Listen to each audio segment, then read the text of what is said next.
Man's brain, body, mind, faculties, and talents are the mere instruments he uses in demonstrating greatness. In themselves, they do not make him great. A man may have a large brain and a good mind, strong faculties and brilliant talents, yet he is not a great man unless he uses all these in a great way. That quality which enables man to use his abilities in a great way makes him great, and to that quality we give the name of wisdom. Wisdom is the essential basis of greatness. Wisdom is the power to perceive the best ends to aim at, and the best means for reaching those ends. It is the power to perceive the right thing to do. The man who is wise enough to know the right thing to do, who is good enough to wish to do only the right thing, and who is able and strong enough to do the right thing, is a truly great man. He will instantly become marked as a personality of power in any community, and man will delight to do him honor.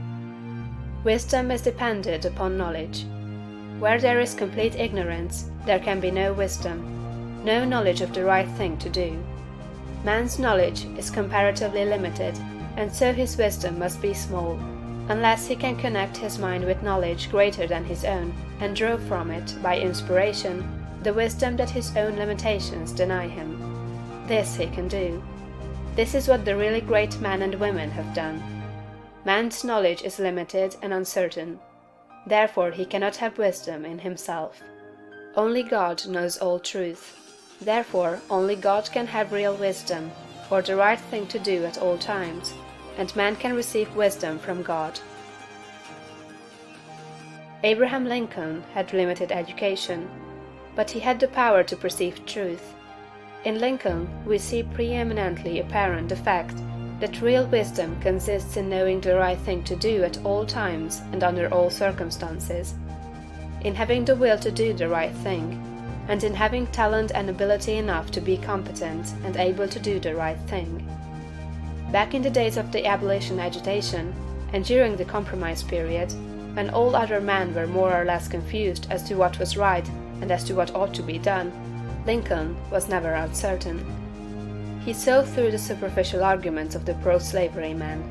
He saw also the impracticability and fanaticism of the abolitionists. He saw the right ends to aim at, and he saw the best means to attain those ends. It was because men recognized that he perceived truth and knew the right thing to do that they made him president. Any man who develops the power to perceive truth, and who can show that he always knows the right thing to do, and that he can be trusted to do the right thing, will be honored and advanced. The whole world is looking eagerly for such men. When Lincoln became president, he was surrounded by a multitude of so-called able advisers, hardly any two of whom were agreed. At times they were all opposed to his policies. At times almost the whole North was opposed to what he proposed to do. But he saw the truth when others were misled by appearances. His judgment was seldom or never wrong. He was at once the ablest statesman and the best soldier of the period. Where did he, a comparatively unlearned man, get this wisdom? It was not due to some peculiar formation of his skull, or to some fineness of texture of his brain. It was not due to some physical characteristics. It was not even a quality of mind due to superior reasoning power. Processes of reason do not often reach knowledge of truth.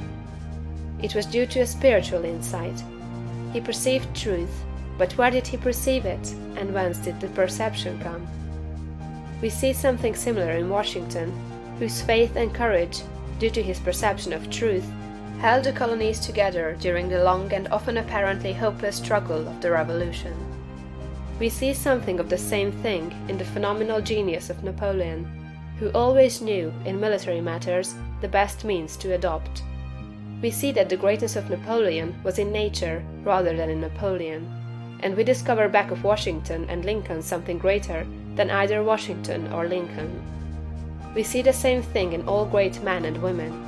They perceive truth, but truth cannot be perceived until it exists, and there can be no truth until there is a mind to perceive it. Truth does not exist apart from mind. Washington and Lincoln were in touch and communication with a mind that knew all knowledge and contained all truth. The same is true for all who manifest wisdom. Wisdom is obtained by reading the mind of God.